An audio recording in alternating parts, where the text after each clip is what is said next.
اچھا یہ بات بھی آپ کو سمجھنی چاہیے کہ کن لوگوں پر قربانی واجب ہے۔ اس کے لیے جو ہے وہ 5 شرائط ہے۔ سب سے پہلے یہ بات یاد رکھیں کہ ہر مسلمان عاقل بالغ مرد عورت قربانی واجب ہے اگر صاحب نصاب ہے تو۔ اور اسی طرح سب سے پہلے دیکھا جائے گا چاندی کا اعتبار، اگر اس کے پاس 52.5 تولے چاندی موجود ہے تو اس کے اوپر قربانی واجب ہے۔ اگر اس کے پاس 52.5 تولے چاندی نہیں ہے تو دیکھا جائے گا کچھ اس کے پاس چاندی ہے، دوسری بات کچھ اس کے پاس چاندی ہے اور کچھ سونا ہے اس کے پاس، اور اسی طرح کچھ اس کے پاس نقدی ہے، تو ان چیزوں کو ملایا جائے گا۔ اگر 52.5 تولے چاندی کی مقدار میں قیمت بنی تو اس کے اوپر قربانی واجب ہوگی۔ نمبر 3، مال تجارت، اگر دیکھا جائے گا اس کا مال تجارت ہے تو اگر 52.5 تولے اس کی قیمت تجارت کی بنتی ہے، اس کے پاس جو تجارت والا مال پڑا ہے اس کی قیمت اگر انہوں نے بنی 52.5 تولے چاندی کی قیمت بنی تو اس حساب سے اس کے اوپر قربانی واجب ہے۔ نمبر 4،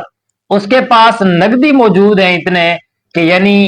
52.5 تولے چاندی کی جو قیمت بنتی ہے اس کے پاس اتنی کرنسی موجود ہے تو اس پر بھی قربانی واجب ہے۔ دوسری نمبر 5 بات یہ ہے کہ گھریلو سامان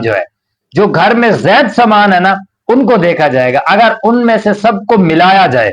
اگر 52.5 تولے مقدار میں قیمت اس کی بن جائے تو اس شخص پر قربانی واجب ہے۔ ان لوگوں پر قربانی واجب ہے۔ سب سے پہلے دیکھا جائے گا 52.5 تولے چاندی اگر اس کے پاس موجود ہے تو اس کے اوپر قربانی واجب ہے، اگر نہیں تو پھر سونا یا کچھ نقد اس کے پاس موجود ہے، کچھ چاندی موجود ہے، ان کو ملایا جائے گا آپس میں۔ جب ان کو ملایا جائے گا تو 52.5 تولے جا کر اگر قیمت اس کی بن گئی تو اس کے اوپر بھی قربانی واجب ہے۔ نمبر 3، مال تجارت، اگر اس نے کوئی تجارت کر رہا ہے،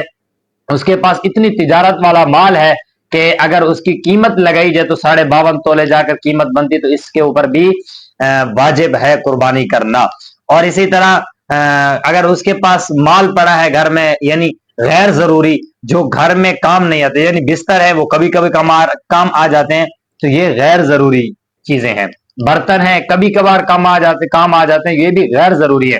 ان چیزوں کو ملا لیا جائے تو اگر ان کی جو مقدار اور قیمت بنے یا کرنسی بنے تو اس کی جو ہے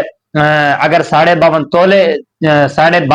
جو ہے چاندی بن جائے تو وہ شخص قربانی کرنا واجب ہے۔ اور اسی طرح اگر اس کے پاس اتنا نقد موجود ہے، کرنسی موجود ہے تو اس پر بھی قربانی کرنا واجب ہے۔ لہٰذا ان صورت میں قربانی اس شخص پر قربانی واجب ہو جاتی ہے تو وہ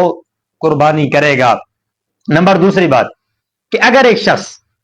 قربانی کے دنوں میں یعنی پہلے دن یا دوسرے دن وہ ان چیزوں کا مالک بنا، اور وہ مالک ایسی چیزوں کو بنا کہ اس کے پاس جو ہے 52.5 تولے چاندی آ گیا، وہ مالک بن گیا یا اتنی قیمت اس کے پاس آ گئی تو اس کے بعد یعنی قربانی سے پہلے اگر یہ چیزیں ان پر واجب ہوگی تو اس کے اوپر قربانی کے وقت سے جانے سے پہلے قربانی بھی کرنا اس پر واجب ہے، وہ بھی قربانی آدمی کرے گا۔